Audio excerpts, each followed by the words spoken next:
కక్కొచ్చినా కళ్యాణం వచ్చినా ఆగదు అంటారు. కానీ ఓ యువకుడి పెళ్లి 3 రోజుల్లో 2 సార్లు ఆగిపోయింది. ఇదేంటి అని ఆశ్చర్యపోతున్నారా? అవును, అబ్బాయి పెళ్లి చేసుకోవాల్సిన అమ్మాయి 3 రోజుల్లో పెళ్ళుంది అనగా తనకు నచ్చినటువంటి ప్రియుడితో వెళ్ళిపోయింది. ఇంత మంచి అబ్బాయిని వదులుకోవటం ఎందుకు? దాంతోడు పెద్ద కూతురు చేసిన తప్పుని సరిదిద్దాలనే ప్రయత్నంలో ఆ అమ్మాయి యొక్క తండ్రి మరొక నిర్ణయం తీసుకొని రెండో కూతురికిచ్చి ఈ పెళ్లిని జరిపించాలి, పెళ్లి ఆగకుండా చూసుకోవాలి అనుకున్నారు. కానీ సరిగ్గా 3 రోజుల తర్వాత ముహూర్తం టైంకి అసలు విషయం తెలియటంతో మళ్ళీ పెళ్ళి ఆగిపోయింది. దీంతో 3 రోజుల్లో 2 సార్లు పెళ్ళి ఆగిపోవడంతో ఈ అబ్బాయి అంత దురదృష్టవంతుడు మరొకడు ఉండడేమో అంటూ ఒకవైపు నెటిజన్లు కామెంట్ చేస్తూనే మరొక వైపు తమ అభిప్రాయాలను కూడా చెప్తున్నారు. ఇంతకీ ఈ దురదృష్టవంతుడు ఎవరు? అసలు ఆ ట్విస్ట్ ఏంటి? ముహూర్తం సమయానికి పెళ్లి ఆగిపోవడం ఏంటి? ఇవన్నీ కూడా డీటెయిల్స్లోకి వెళ్ళి చూద్దాం. రాజన్న సిరిసిల్ల జిల్లా ఎల్లారెడ్డి మండలం నారాయణపూర్ గ్రామంలో శనివారం సినిమాటిక్ సన్నివేశం కలకలం రేపింది. ఇదే గ్రామానికి చెందిన నిరుపేద దంపతులకు 3 కూతుళ్లు. పెళ్లిడుకు వచ్చిన పెద్ద కుమార్తెకు మంచి సంబంధం చూసి పెళ్లి కుదిర్చారు. మే 17 రోజున ముహూర్తం నిర్ణయించారు. అయితే అమ్మాయికి పెళ్లిష్టం లేకపోవడంతో తల్లిదండ్రులు బలవంతంగా ఒప్పించారు.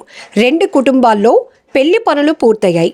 అయితే సరిగ్గా మే 14వ తేదీన పెద్ద కూతురు ఇంట్లో ఎవరికీ చెప్పకుండా తను ప్రేమించిన అబ్బాయితో వెళ్ళిపోయింది. లబోదిబోమన్న తల్లిదండ్రులు పోలీసులను ఆశ్రయించగా పారిపోయిన 2 మేజర్లు కావటంతో చేసేదేమీ లేదు, పెళ్లి క్యాన్సిల్ చేసుకోమని చెప్పారు. అంతా పెళ్లి క్యాన్సిలే అనుకున్నారు. అయితే అబ్బాయి మంచివాడు.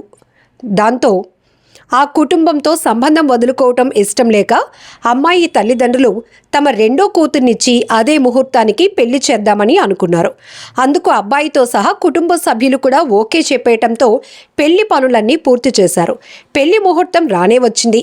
సరిగ్గా తాళి కట్టే సమయానికి పోలీసులతో సహా ప్రభుత్వ అధికారులు ప్రత్యక్షమయ్యారు. స్టాప్ ద మ్యారేజ్ అన్నారు. అదేంటి అని అందరూ అవాక్కయ్యారు. పెళ్లిపేటలపై ఉన్న అమ్మాయి మైనర్ అని, చట్ట ప్రకారం మైనర్ వివాహం నేరమని, పెళ్లి వెంటనే ఆపేయాల్సిందేనని ఆదేశించారు. తమ రెండో కూతురుకు 17 సంవత్సరాల 7 నెలలు అని, ఇంకో 5 నెలలైతే మేజర్ అవుతుంది, ఇప్పటికే పరువు పోయింది, ఆపకండని ఆ తల్లిదండ్రులు ఎంత వేడుకున్నా అధికారులు తమ డ్యూటీ తాము చేశారు. పెళ్లిని ఆపేశారు. మేజర్ అయిన తర్వాత చేసుకోండని 2 కుటుంబాలకు కౌన్సిలింగ్ ఇచ్చి వెళ్ళిపోయారు. 3 రోజుల వ్యవధిలో 2 సార్లు పెళ్లి ఆగిపోవడంతో వరుడు ఎంతో కుంగిపోయాడు. మరో 5 నెలల్లో మళ్లీ ఘనంగా పెళ్లి జరిపిస్తామని బంధువులు ఓదార్చారు. ఏదేమైనా పెద్ద కూతురు చేసిన పనికి 2 కుటుంబాలు మానసికంగా, ఆర్థికంగా ఎంతో నష్టపోయాయి.